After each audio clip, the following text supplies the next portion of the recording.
Good morning. Welcome to our study today from Acts chapter 10. Cornelius, a devout Gentile centurion, receives a vision from God telling him to send for Peter. Meanwhile, Peter has a vision of a sheet filled with unclean animals and hears a voice telling him to eat. When Peter refuses, God responds, "What God has cleansed, no longer consider unholy." As Cornelius' men arrive, Peter realizes the vision signifies God's acceptance of all who fear and obey him. Peter goes to Cornelius' house where Cornelius recalls his vision.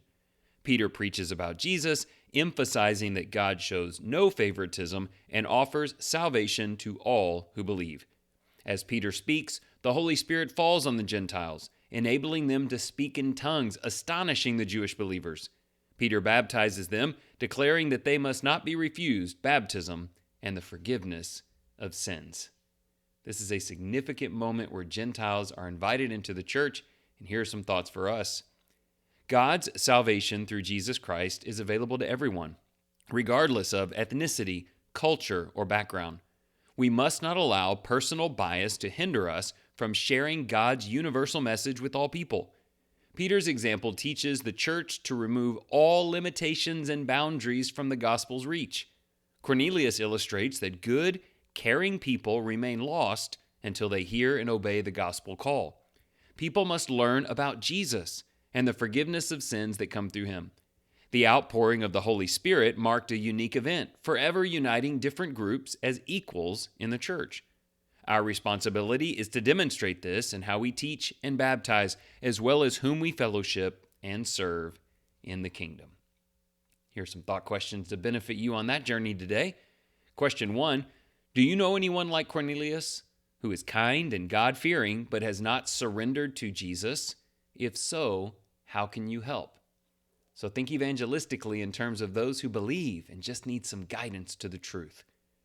Question 2, Peter was an apostle of Jesus but still had things to learn about God. What are things you are still learning about God's will for your life?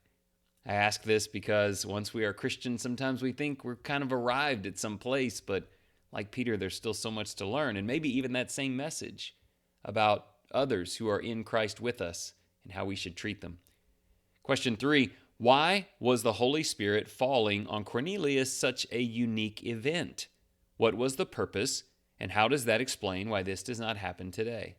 This Holy Spirit giving them the instant ability to speak in other languages, what was God doing in that moment? Let's pray.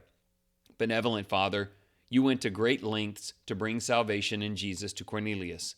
Humble us to understand that we are Cornelius.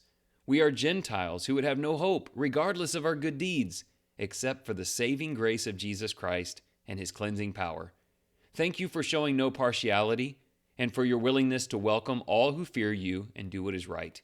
Teach us how to be fueled by gratitude for the resurrected Christ and his grace. And please, show us someone today who needs to hear that Jesus also wants to save them. We share what we have. If gratitude is what we have, that's what we should share with others. There's so many who can benefit from knowing the truth about our King. I pray God gives you great opportunities to share that today, and thank you for your kind attention.